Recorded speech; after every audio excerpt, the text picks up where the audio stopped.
جڑاوالا میں کیا ہوا تھا؟ یہ 16 اگست 2023 کی صبح تھی۔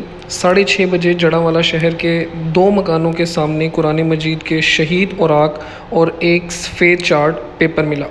چارٹ پیپر پر سرخ مارکر سے توہین آمیز فقرے لکھے تھے اور ان کے نیچے 2 عیسائی بھائیوں عمر مسیح عرف راکی اور عمیر مسیح عرف راجہ کی تصویر، شناختی کارڈ نمبر اور ایڈریس تھا۔ ان کے ساتھ ایک تصویر بھی ملی جس میں عمیر مسیح اپنے والد کے ساتھ کھڑا تھا۔ یہ دونوں گھر کٹر مذہبی لوگوں کے تھے۔ پہلے گھر میں امام مسجد رہتا تھا جبکہ دوسرا ایک مذہبی سیاسی جماعت کے امیر کا گھر تھا۔ توہین آمیز کاغذات ابتدائی طور پر خواتین کو ملے اور انہوں نے محلے والوں کو بتانا شروع کر دیا۔ لوگ آہستہ آہستہ جمع ہونے لگے۔ عمر مسیح اور عمیر مسیح دونوں فیصل آباد میں جرابے بنانے والی فیکٹری انٹرلوک میں ملازمت کرتے ہیں۔ عمر مسیح عرف راکی ڈیوٹی کے لیے نکلا، اس کی بس مس ہو گئی۔ وہ گلیوں سے گزر کر مین روڈ کی طرف جا رہا تھا۔ اس نے راستے میں لوگوں کو دیکھا تو وہ ہجوم میں گھس گیا۔ اس نے دیکھا کہ لوگوں نے ہاتھ میں چند اوراق اٹھائے ہیں اور وہ غصے سے اس کا نام لے رہے ہیں۔ اس نے آگے بڑھ کر کاغذات دیکھے تو ان پر اس کا نام بھی تھا اور تصویر بھی۔ اس نے لوگوں سے کاغذات چھینے اور اپنے گھر کی طرف دوڑ لگا دی۔ ہجوم اس کے پیچھے بھاگا لیکن زیادہ دور تک نہ جا سکے۔ دوسرے مکان کے سامنے سے جن خواتین کو کاغذات ملے ان میں سے ایک خاتون ایک ٹیلی ویژن چینل کے رپورٹر کی بہن تھی۔ اس نے اپنے بھائی کو بتایا۔ یہ خبر نکلی تو گلی میں موجود شاہد اقبال کے پاس پہنچ گئی۔ یہ گول گپے کی ریہڑی لگاتا ہے۔ اس نے فوراً پولیس کو اطلاع دے دی۔ سب انسپکٹر وہاں پہنچ گیا، کاغذات کا معائنہ کیا اور اس نے لوگوں کو تسلی دی، ہم FIR بھی درج کرتے ہیں اور ملزم کو بھی گرفتار کرتے ہیں۔ اس دوران مذہبی تنظیم کے لوگ میئر یونس رضوی کے پاس پہنچ گئے۔ وہ بھی معاملے کو سلجھانے کی کوشش شروع کر دیتے ہیں لیکن پھر اچانک صبح 8:30 بجے مساجد میں اعلان ہونے لگے اور لوگ اکٹھے ہوتے چلے گئے۔ اس دوران SP بلال سلیری، شہر کے علماء کرام اور پادری اکٹھے بیٹھے اور گفت و شنید شروع کر دی۔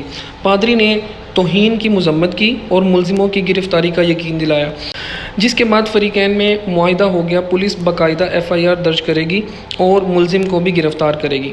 تاہم پولیس نے عیسائی آبادی کو مشورہ دیا کہ آپ لوگ احتیاطاً اپنے گھر کو خالی کر دیں۔ پادری نے اس تجویز سے اتفاق کیا اور عیسائی کمیونٹی کو گھر سے نکلنے کی ہدایت کر دی، جس کے بعد یہ لوگ اپنے گھر خالی کر دیتے ہیں۔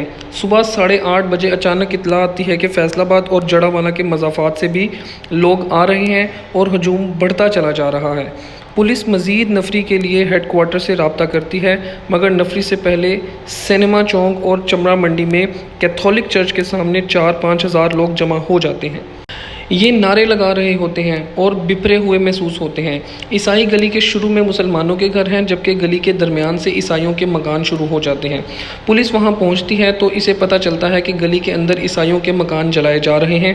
پولیس ہجوم کو روکنے کی کوشش کرتی ہے، یہ لاٹھی چارج بھی کرتی ہے اور آنسو گیس بھی چلاتی ہے مگر ہجوم زیادہ اور پولیس کم ہوتی ہے۔ آخر میں گولی چلانے کے علاوہ کوئی آپشن نہیں بچتا مگر پولیس کی لوکل انتظامیہ فیصلہ کرتی ہے کہ حالات خواہ کتنے ہی خراب کیوں نہ ہو جائیں، یہاں گولی نہیں چلے گی، لہٰذا حالات کنٹرول کرنے کی کوشش کرتے رہتے ہیں مگر لوگ کنٹرول نہیں ہوتے۔ لوگ ٹریکٹروں اور ٹرالیوں پر آتے ہیں اور عیسائی آبادی کے گھر اور چرچ جلاتے ہیں۔ تاہم پولیس عیسائی لوگوں کو بچانے میں کامیاب ہو جاتی ہے۔ اس سانحے میں ایک بھی شخص زخمی یا ہلاک نہیں ہوتا اور یہ پولیس کی واقعی بہت بڑی کامیابی تھی۔ ہجوم 3.5 گھنٹے مکانوں اور چرچوں کو آگ لگاتا رہتا ہے اور جڑاوالا پولیس جیسے تیسے ان کا مقابلہ کرتی رہتی ہے۔ 12:30 بجے ریزرو نفری بھی پہنچ جاتی ہے جس کے بعد پولیس ایکشن شروع ہوتا ہے مگر اس وقت تک 90% نقصان ہو چکا ہوتا ہے۔ ہجوم 85 مکان اور 23 چرچ جلا چکا ہوتا ہے جبکہ رینجرز رات 9:30 بجے پہنچتی ہے مگر اس وقت تک پورا باغ اجڑ چکا ہوتا ہے۔ اس ہنگامہ آرائی کے دوران 120 لوگ گرفتار ہو جاتے ہیں۔ رینجرز کی آمد کے بعد پولیس عیسائی آبادی کو دانش اسکول میں جمع کر دیتی ہے اور ان کی سیکیورٹی اور راشن کا بندوبست شروع کر دیتی ہے۔ اس دوران NGOز بھی آ گئیں اور انہوں نے کرسچن کمیونٹی کو اشتعال دلانا شروع کر دیا۔ بھارت اور یورپ کے میڈیا نے بھی اس واقعے کو اٹھا لیا اور پاکستان پر ہر طرف سے یلغار ہونے لگتی ہے۔ پولیس نے دوسرے دن تفتیش شروع کر دی۔ تفتیش کے آغاز عمر مسیح اور عمیر مسیح سے ہوا۔ ان کا موقف تھا کہ اگر ہم نے توہین کی ہوتی تو ہم کاغذ پر اپنا نام، ایڈریس اور تصویریں کیوں لگاتے؟ یہ ہمارے خلاف سازش ہے، ان کی دلیل میں وزن تھا۔